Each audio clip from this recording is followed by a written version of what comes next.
കൂട്ടുകാരെ, ഒരു കിടിലൻ സർപ്രൈസ് വീഡിയോ കേട്ടോ. ഇന്ന് ഈ മോൻ്റെ ബർത്ത്ഡേ ആണ്. അപ്പോൾ ഒരു പെൺകുട്ടി വന്നിട്ട് ഒരു റോസാപ്പൂ വന്ന് കൊടുക്കാൻ കേട്ടോ.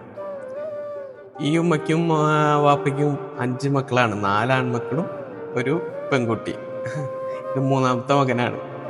അപ്പോൾ സർപ്രൈസ് ആയിട്ടൊരു ഫാൻ ഗേൾ തന്നെന്ന് പറഞ്ഞു. പുള്ളിയുടെ സ്കൂളിലൊരു ഫാൻ ഗേൾ തന്നാന്ന് പറഞ്ഞിട്ടാണ് കൊടുക്കണത് കേട്ടാ. ഒരു കേക്കൊക്കെ കൊടുക്കാണ്. പുള്ളി ആകെ ഞെട്ടിപ്പോയി. ഇതാരാണ് ഈ സർപ്രൈസ് തന്നതെന്നറിയാതെ പുള്ളി ആകെ അങ്ങോട്ടും ഇങ്ങോട്ടൊക്കെ നോക്കാണ്. അപ്പോഴാണ് ഉമ്മയുടെ ഒരു സർപ്രൈസ് ആയിട്ടുള്ള ഒരു ചിരി വരുന്നത് കേട്ടോ. ചിരിച്ചോണ്ട് ഉമ്മ തോളി തട്ടിട്ട് ഒന്നും മനസ്സിലായില്ല കേട്ടോ ആദ്യം.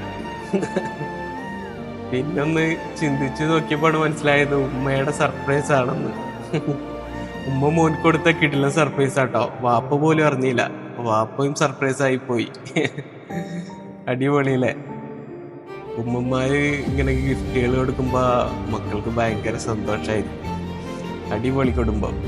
ഇതൊക്കെ ഒരു പുന്നാര കുഞ്ഞിപ്പങ്ങൾ ട്ടാ. 4 ആൺമക്കൾക്ക് ഒരു കുഞ്ഞിപ്പങ്ങളാണ്. മാഷാ അല്ലാഹ്, അടിപൊളി. അങ്ങനെ ബർത്ത്ഡേ കേക്കൊക്കെ മുറിച്ച് സെലിബ്രേറ്റ് ചെയ്യാണ്. ഇവരുടെ സന്തോഷം എന്നും ഇതേപോലെ തന്നെ നിലനിൽക്കട്ടെ. ഈ കുടുംബത്തിന്റെ ഐക്യവും സന്തോഷമൊക്കെ എന്നും ഇതേപോലെ തന്നെ നിലനിൽക്കട്ടെ. ഉമ്മയാണ് കേട്ടോ ഇന്നത്തെ സ്റ്റാർ. മകന് കിടിലൊരു സർപ്രൈസ് കൊടുത്തത്.